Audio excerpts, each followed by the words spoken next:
channel, and then next week I'm delighted to welcome in the author of our book that we've been reading, the Reverend Dr. Ross Kane will be here presenting at this forum during this time, then also preaching at both services on either side. And so I think he'll answer all of our questions that we don't have or we're still ongoing. And I was laughing at Rob coming in the door, but I'm also going to ask Ron for his coat. This is Faith in Politics. And that when we moved to Alexandria, Northern Virginia for the first time, she's asked, why does everyone wear green coats? There's this hunter green, like every person has a hunter green coat. And Rob walked in, I don't know if this is hunter green, but,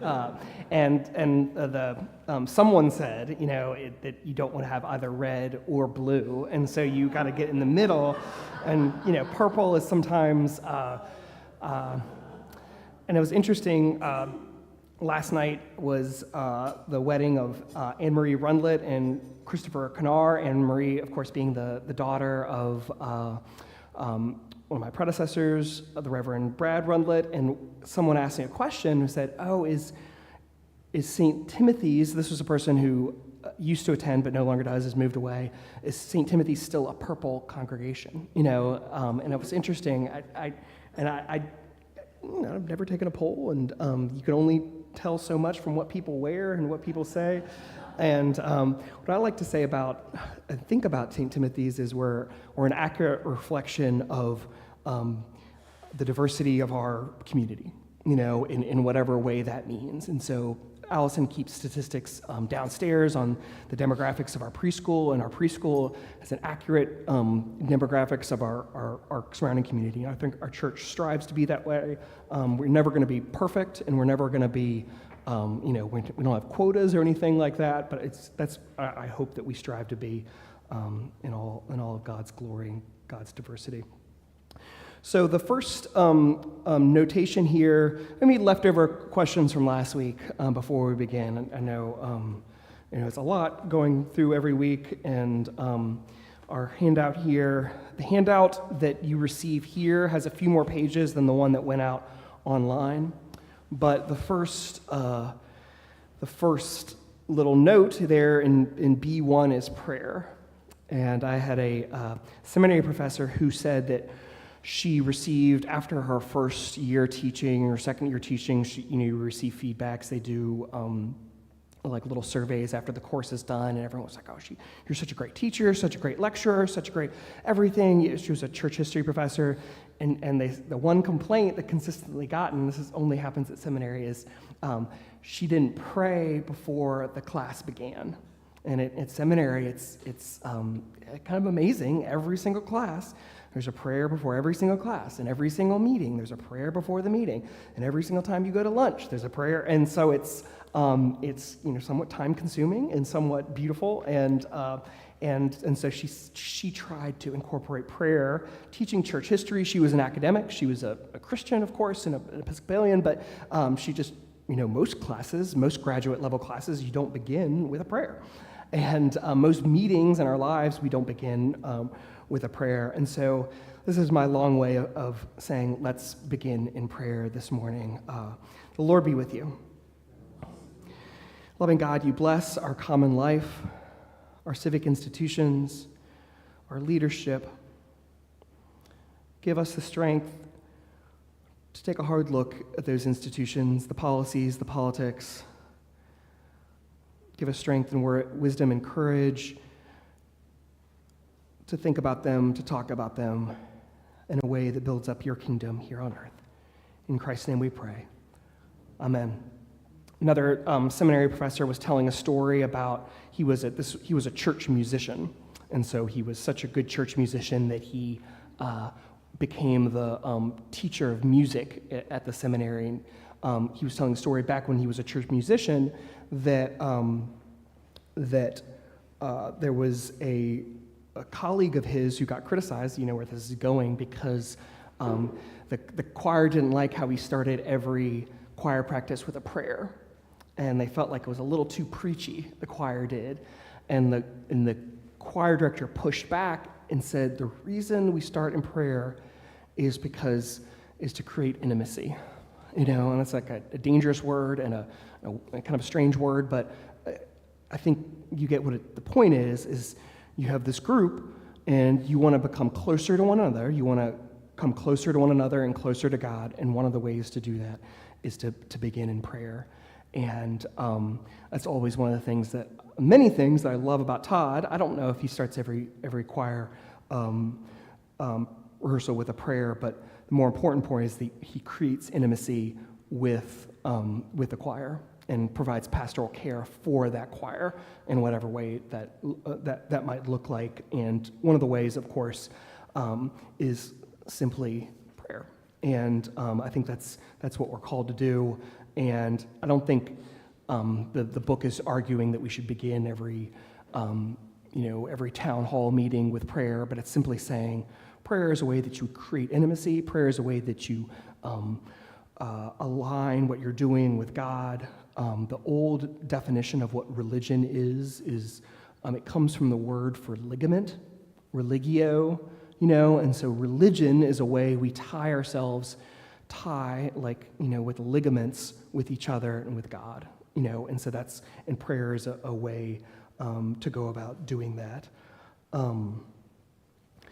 I would say that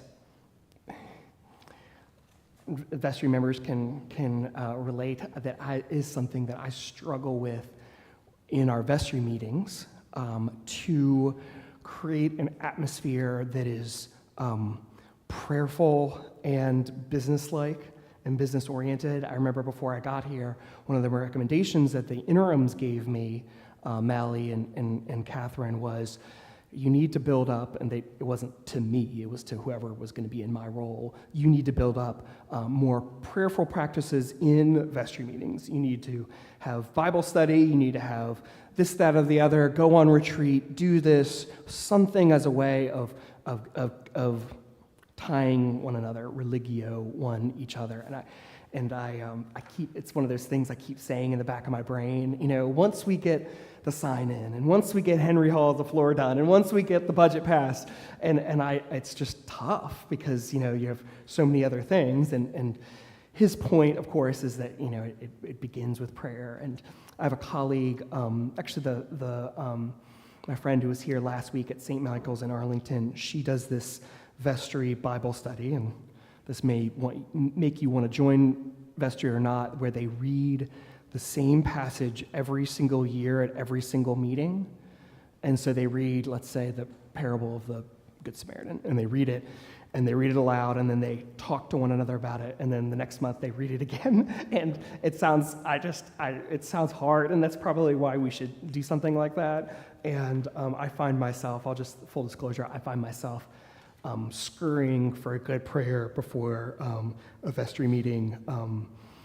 And this is all important because meetings, I was supposed to write that down, is the lifeblood for practicing good church politics. In page 55, this should go on a vestry solicitation. Sitting through a church board meeting and discussing subjects that do not necessarily interest us can be a spiritual discipline that shapes us to recognize our interdependence, since other people's interests may not seem important to us, but still rate to the well-being of our community.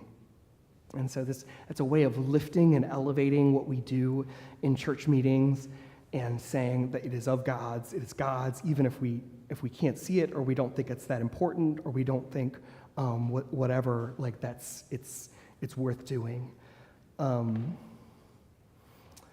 That you go back to that word meeting, I'll just throw it on the board, on the thing here. I thought it might be helpful if we, in the same way that at the start, we played a game of word association with the word church politics, if we did it with meeting, and what that conjures up in your brain and what it makes you think of, in terms of, I think, church life. When you say, what does it make you think when you hear the word meeting? Pause here for a second. Silence. That's good. I had again, there's a lot of seminary stories. A seminary professor who said, this was during the 2000s when the issue of same-sex marriage, the ordination of Gene Robinson, all those issues related to LGBT rights and everything. He said that they had, on campus, they had so many meetings about it that the first thing that he thought of when he heard the word meeting was sex. Was the first thing, because it was just so they were constantly having these meetings, and I think sometimes people see meetings and they feel the word slow. I think they hear deliberate, and those things can be good things. I think they're also it's a way of tabling something, like if someone comes to me and says, Charles, I think we should do X, Y, Z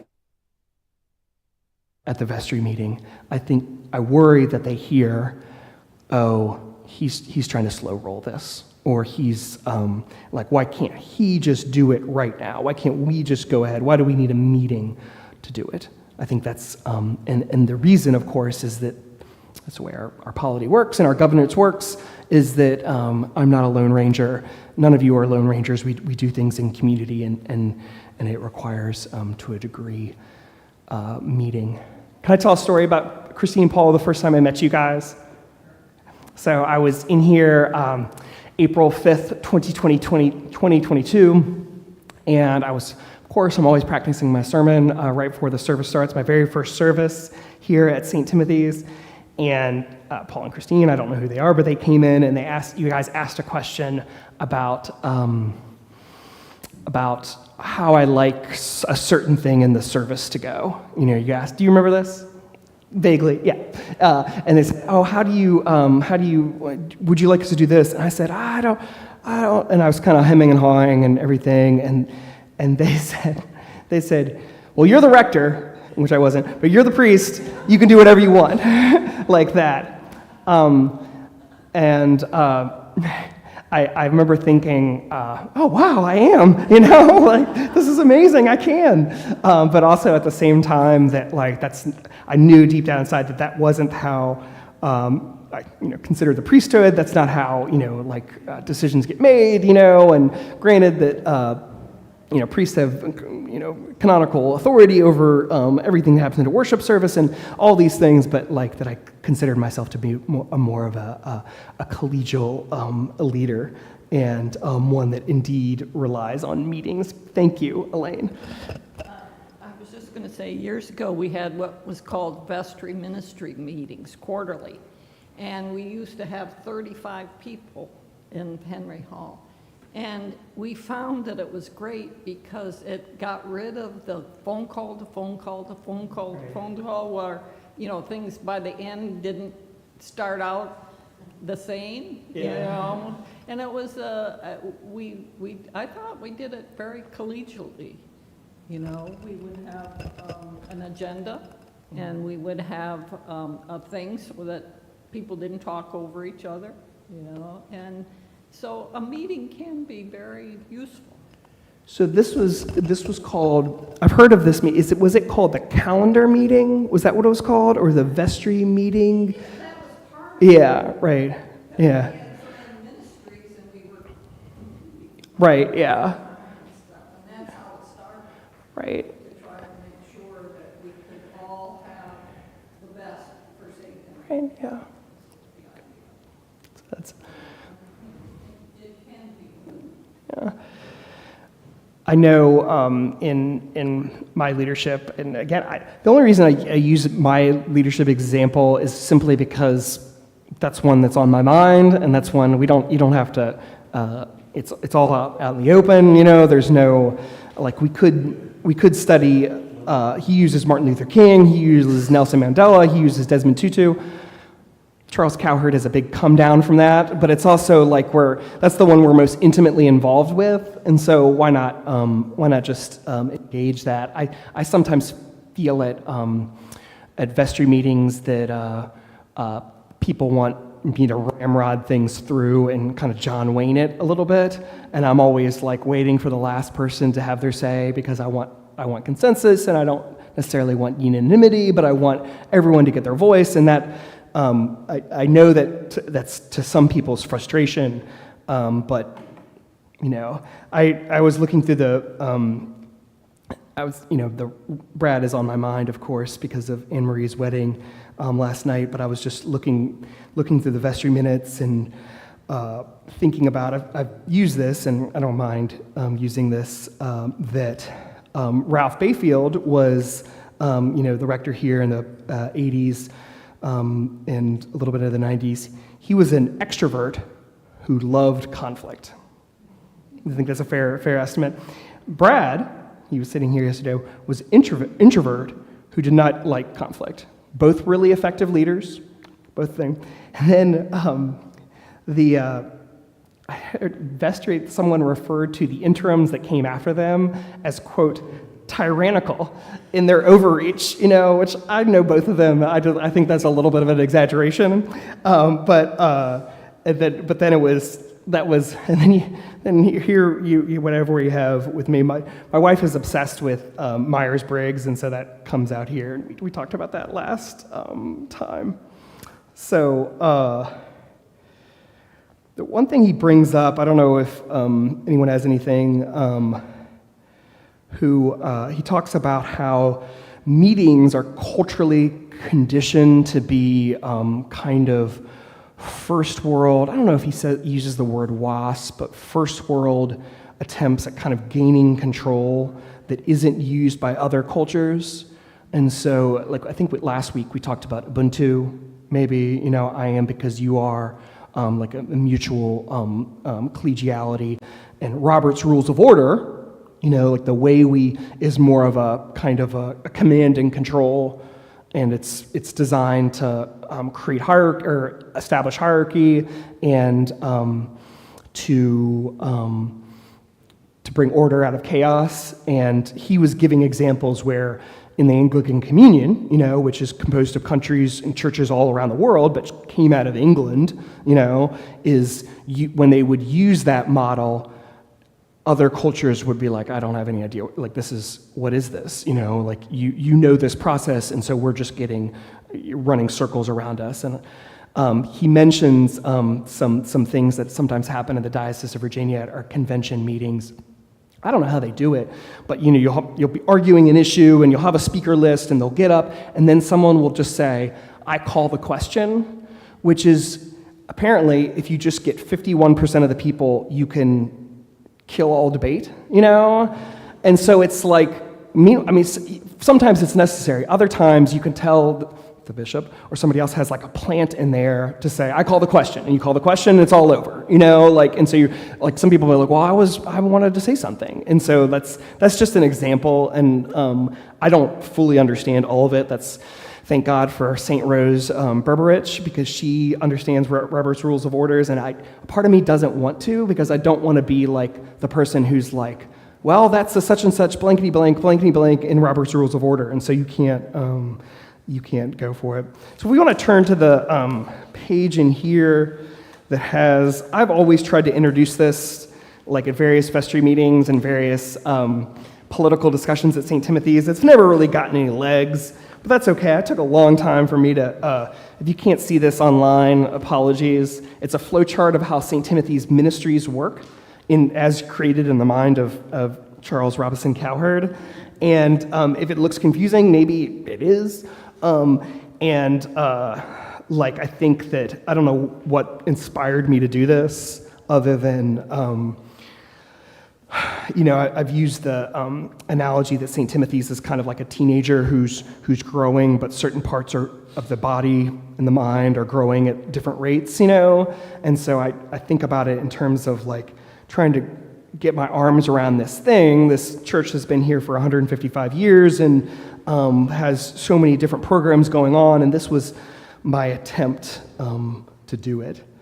And always when you make these sort of things, you're like, oh, what was like implicit or like subconscious in this? If if looking at this right now, if I had never looked at it, I would say, oh, I guess the staff is really important because they're in blue and they're in the center, and I didn't. This is never exhaustive or never entirely accurate, but the reason I bring this up is because in churches, and I think in politics elsewhere, sometimes the power can reside in areas that you normally wouldn't expect. Like, I think most people would say, oh, the power is in the vestry and in the clergy, and that's true, but oftentimes there's power can kind of head to different sectors.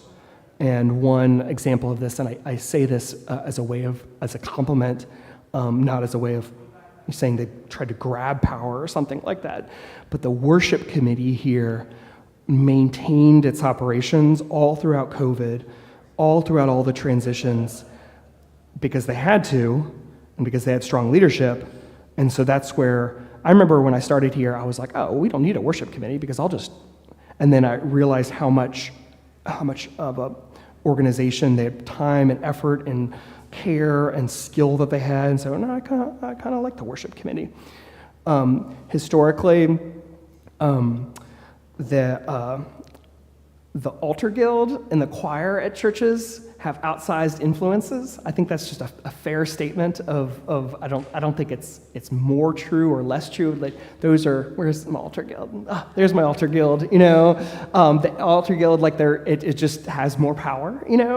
And that's just an interesting phenomenon of churches. And the corollary is always that you come to the vestry meeting, you're deciding the budget, and you have the Christian ed person who's represented by like a young 20-something who knows how to play the guitar, who has like 2 years of college, who is like arguing against the altar guild who's been there for 50 years, the choir who knows what they're, the organist, and who always wins. And that example could go in different ways, but that's just an interesting example of how churches work. And before I was a priest, I was a high school history teacher. Betsy maybe can confirm or deny this, but at the start of the year, in your senior year, you elect student government positions, and everybody wants to be student body president, or the big type A's want to be that, or they want to be the class president. The student because they want to put it on the resume, they want the power.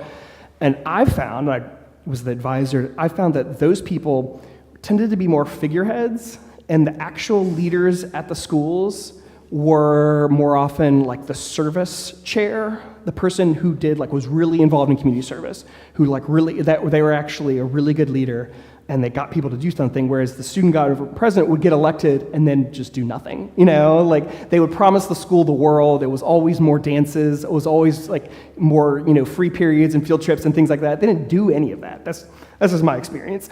And more oftentimes it was the sports captains, the cheerleading captains, those people had more leadership skills than that person. And so just like thinking about where power is in a system and where politics throws and how it's tied to one another is always really interesting to me. I like when he writes, most of our moral lives are shaped by everyday circumstances, like meetings.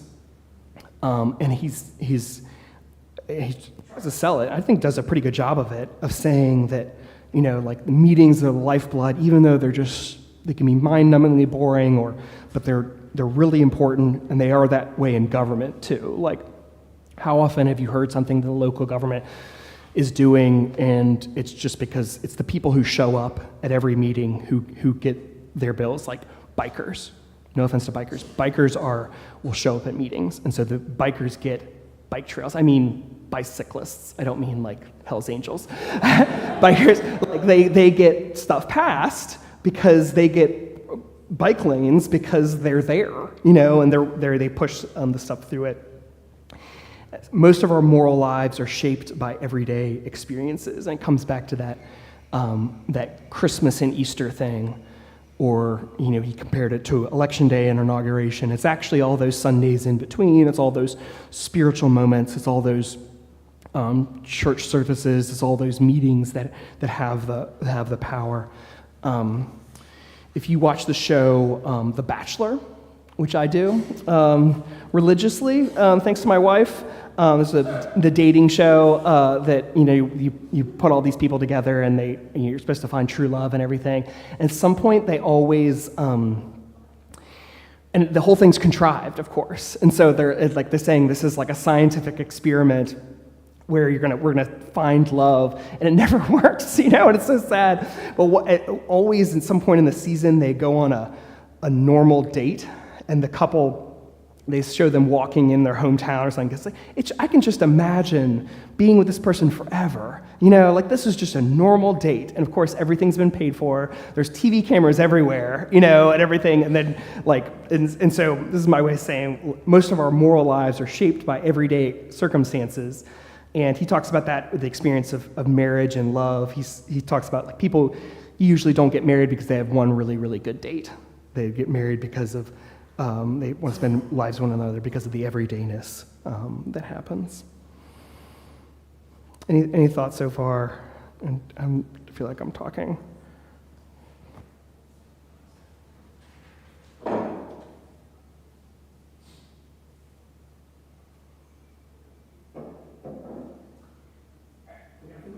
Chapter 10 here, love as political power. I'm looking at my sheet and saying, I'm like, do I say anything more controversial in this? I'm always nervous, and I think I do. You can, love as political, the savviness of Jesus. I'll do a quote. This is page 57. Jesus navigated political systems large and small with love and savviness. His savviness never hindered his love, rather it increased the potency of his love. In the gospel, Jesus offers a masterclass in nonviolent confrontation when responding to difficult situations. And so he goes back to that example of Jesus up against Pilate. He says Jesus doesn't use the thunderbolt, when he goes up against Pilate. He uses all the skills and all the arrows from his quiver that he had done all of his life. And so Zacchaeus, he went over to his house for dinner. Prostitutes and publicans, he did the same thing. With some of people, he responded with lengthy harangues. You're like, Jesus, why are you yelling so much? And then other people, he responded with silence. And then for most people, he told stories, like that classic lesson. And then he told us, his disciples, in a really interesting move, and I think he followed this himself. He said that lesson about, preach the gospel, and then if it doesn't work, shake your dust off your feet and head to the next town, And so he gives us an out, It's interesting. And so all those things, and that word savviness, I think, is a clever one that I don't think of in terms of Jesus as being this political operator who can figure things out and who can move around. And he gave some examples of folks who kind of follow that. And I think he gave Martin Luther King. I think he gave some other folks. I remember, it shows my history teacher past. Remember the movie about Abraham Lincoln starring Daniel Day-Lewis? Good one. And I remember that was like a master class on political savviness. He was, if you remember the movie, it was about trying to pass the 13th Amendment, abolishing slavery, and he had to involve himself with all these different congressmen and different forces, and every single person, and Lincoln's faith is so interesting that it could be a whole class, but all the different folks that he interacted with, sometimes he told a story. Sometimes he used the power of his office. Sometimes he yelled at them. Sometimes he did all these different things, and it reminded me of that description of Jesus. And one of the things that the really clever examples was subversive civility. Do you like that? It was really, really neat. I mean, it's a little bit like kill him with kindness, I think, and I would be so far as to say, I really believe in that. A mentor of mine said once, going into the ministry, if you're not enjoying yourself, why are you doing it? That's a good, and it's good. you should be kind all the time. And that beneath that kindness sometimes might be a subversive, like you're telling that person that you're responding to that person who's being not kind with kindness. People always want you to send in the tanks. That's what they want. They want you to send in the tanks. They want you to John Wayne it, And then he talks about subversive kindness, civility, not in the sense of being like a doormat, not in the sense of but finding a way to use the word like mensch, like I feel like that's a good one. Like the word gentleman, is problematic, but you always think of someone who's a gentleman, no matter what. And I think I like that one. Came about in recent years. There was the motive or the instinct to call out. Do you remember that? We got to call them out. Everyone's got to be called. You got to call them out. Call this out. And then someone, not me, said like, what about calling in? Call that person in. Call them into a relationship. Call them into intimacy. Calling out means like you get like the applause. You're like yelling, and calling in requires the work of the relationship. One time, after I gave a sermon at my old church, it was about something, and it was on that Friday or Saturday there was the shooting in Pittsburgh. Do you remember that at the Tree of Life Synagogue? So it's like, this was 2017, 18 or something like that, and so it's awful. My sermon didn't mention the shooting at all, and a woman came up to me and after the service, I was holding Mark, who was like 3, and she just called me out and said, how could you not be allowed to talk about that?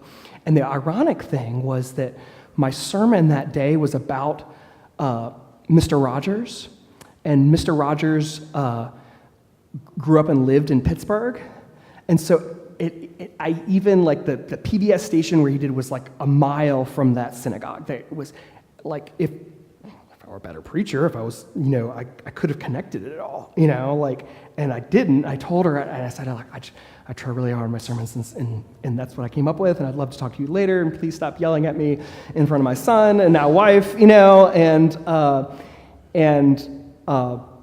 the other thing I said was, I can't, I felt bad. I said this, I can't keep up. I'm not as good as the New York Times or MSNBC or Fox News. I'm not as good I don't have a research staff behind me, Like I don't have like a team. I just have me, and this is what you got. And, a more gifted preacher would have made that connection, or more experienced, or some that if I had a Saturday off or something like that, call in versus call out. It was a tough examples. All right, chapter 11, the church, really. That's a really good title for a chapter, and then I give a subheading, the good, the bad, and the ugly. And I keep thinking, maybe this fall, how much I'm obsessed with history and increasingly St. Timothy's history. I wanted to do a class like that and called The Good, the Bad, and the Ugly, and looking back on our history and addressing it in that way, and talking about the wonderful things in our history, the not so wonderful, and the increasingly not so wonderful. And one of the reasons I thought about that, and I appended it to this to the physical handout. I don't know if it came through on the one that came online, is this article written by an Episcopal priest, a fellow graduate of VTS, who serves at a church in Maryland called, interesting name, Monumental Church. And this is an article about that church's kind of wrestling with their history. And people always forget that Maryland was a slave state, and that the Mason-Dixon line runs actually, Delaware was a slave state, and so you usually don't think about Maryland being connected to the Confederacy, but the article details how it was. And this was all during the Black Lives Matter and George Floyd and all that stuff that was happening. I don't know if there's a date on here. But it was interesting. The reason this caught my eye was because the rector, the Reverend William Meade Dame, D-A-M-E, the rector of Memorial Episcopal Church, was the rector here at St. Timothy's for a hot second in the 18-somethings, before he went on to bigger and better things. He was here when St. Timothy's was just like a map dot. Herndon church was struggling, like there was a mission church still. He was here. And so it occurred to me, it struck me, and how about that, and I grew up in Culpeper, surrounded by battlefields, going to battlefield every single day. I had ancestors who fought both on the north and the south, ancestors who owned slaves, and just I'm interested, in exploring that part of St. Timothy's, be it Mary Castleman, the Day brothers, they're mentioned here on this somewhat horrifying local news article that's taken. The Day brothers were important parishioners in the early life of St. Timothy's. Here, if you read that little box, something related to a war crime taking place in the old church. Still in the Masonic Lodge, there's the Day window, the stained glass window. This beautiful stained glass that I kind of consider ours, but then wrestling with our early founders' identity with the Confederacy is just something I'm really interested in exploring at some point. I think it's really interesting. I'll use the example of South Africa, though, just to complicate things further, and because he uses the example of South Africa, and I talked about it last week. I took a trip with the diocese when I was a youth. I went to South Africa when I was like 16, right after apartheid ended. I can't believe it, I went, and it was amazing. And then I went back when I was a teacher, led an exchange program. Students from South Africa came to the United States, and I took them through the American South, looking at civil rights famous spots.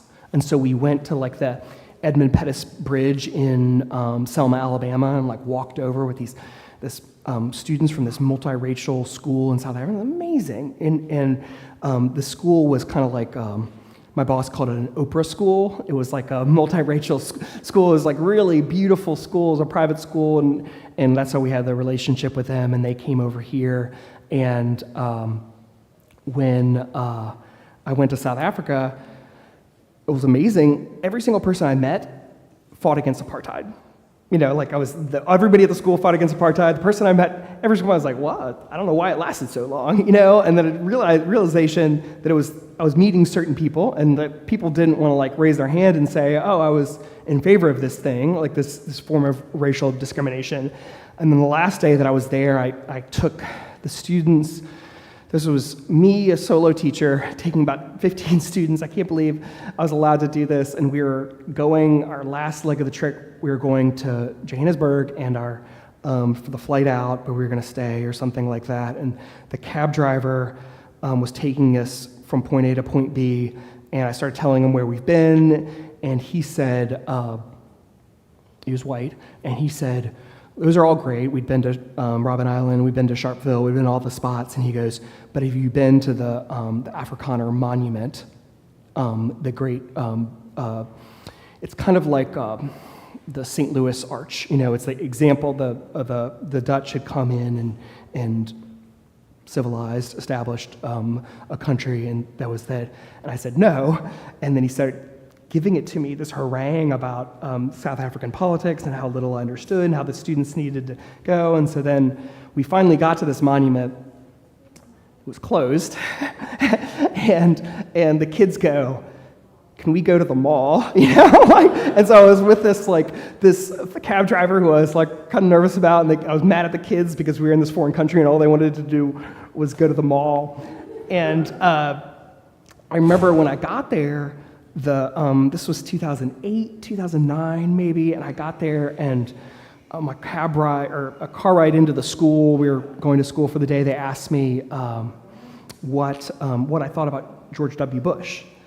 and I gave this, I was a government teacher and history teacher, and so I gave this long example, talking about this, and maybe it was before that, talking about electoral college or something like that, and they responded with, well, I think he's a war criminal, like that. I was like, oh, okay. And so, and it reminded me of when I was in college, I went to the Virginia Military Institute, and we took a trip to England, and my best friend said, we were going out, and he goes, reminder, we're from Canada, with this, like, no matter what, we're from Canada. Why would I bring this up? Politics are really thorny, I think really interesting, they can be toxic, but I think like in a certain, with a certain inflection, they can be done well, and he uses the spiritual practice of the examen as one that can be done. That's when you have the spiritual examination. I think I talked last week about, I always thought we would need to do that. Mallory and Catherine would need to lead it, or we would talk about St. Timothy's. He talks about the Stations of the Cross, a prayer walk through the city. I think that's a really good example. And he talks about doing the work of public examination, but not in a showy way. I think that's just a fascinating way of thinking about it. How you do that, not in a way that like you're trying to self-aggrandize about how moral you are or how with it you are, but in a way that's holy and that's intimate.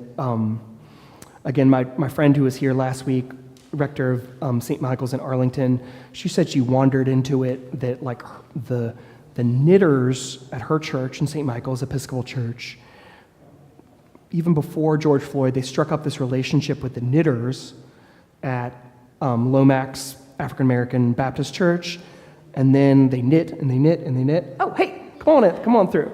And they knit, and it was a way of, and they haven't put it in the marquee lights. They haven't like told this is how everyone should do it. They just knit. And so when all that stuff happened, it was like a way that they knew each other and they could talk about it all throughout this knitting group. I feel like I'm just told too many stories today. We're not going to get to the part where he talks about the Anglican schism. He talks about the Episcopalians who left the Episcopal Church and started the Anglican Church of North America over gay rights. He talks interestingly about that, I think. I don't know if we're going to get to it. But I'm going to open it up here for questions so that we can have some time for that. Or I could talk more.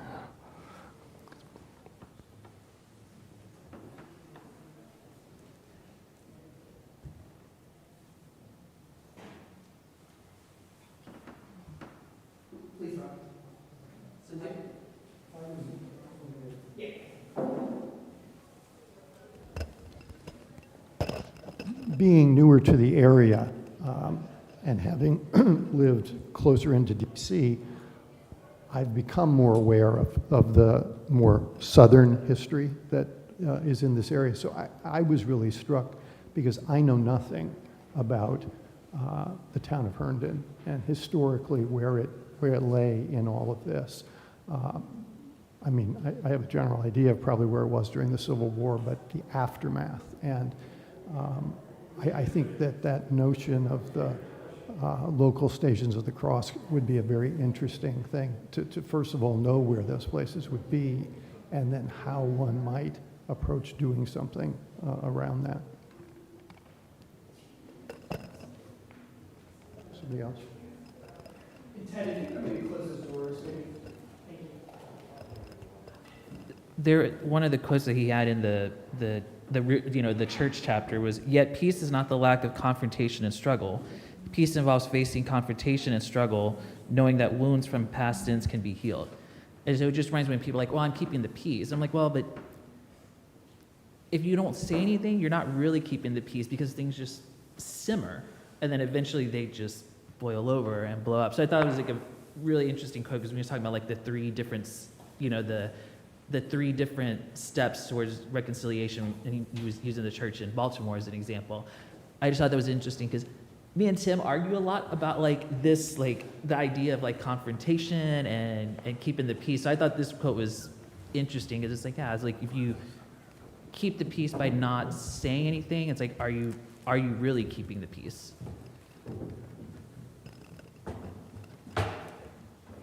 There's a famous quote, Patrick Henry, peace, peace, there is no peace, and he was giving that speech, that ends with give me liberty or give me death. He was giving that speech, in relation to the American Revolution, but that's actually from the Bible, and that Patrick Henry got that from it's Lamentations or something like that, and that idea of, and it maybe, no taxation, that seems kind of quaint to us now, based on the other problems we have, but that was, thinking about that was, I always think about that quote when you bring that up.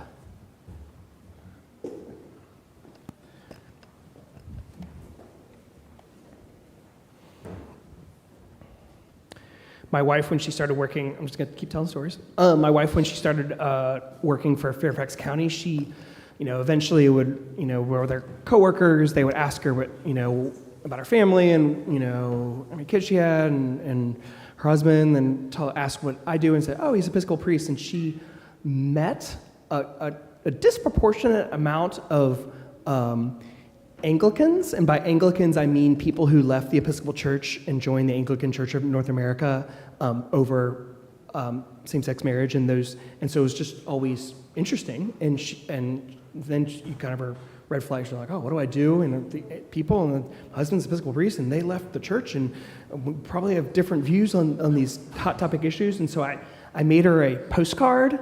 Like not a postcard, an index card of things to say, and things that how to engage in this debate is not probably not the right word, because they weren't looking to debate. They were doing God's work, I believe, in the mental health field, and she respected and admired these colleagues. And by golly, they went to church, which is a great thing these days. And by golly, it's a pretty close to us, but just not close enough. And so.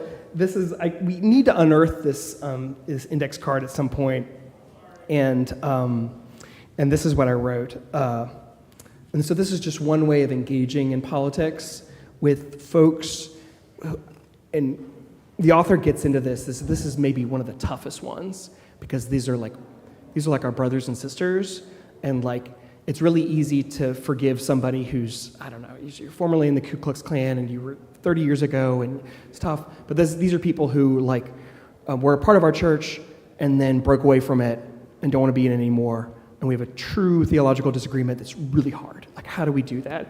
Epiphany down the road in Herndon, here's one of the stories. That Epiphany, is on Fairfax County Parkway and Franklin Farm. Big building. I interviewed there before I got here. And big building, and the word was that was one of the ground zeros for the schism, that was for the Anglican schism, that the folks there who were Anglican kept building more building, but not keeping it up because they knew they were going to lose it. So they kept building this building that they knew would be this albatross for the community that eventually now worships there, And so they were just like, we're just going to have this building because we're going to lose it. So those are the types of things that, he's saying that Episcopalians haven't bathed themselves in glory in our relationship with these people. I'll finish on this index card, and then we're just going to have to go because there's people. Neither side bathed itself in glory in these property disputes. God's heart breaks when this happens. God is calling us into something new, and make it about love, not about sex. There you go. Amen. Thank you all.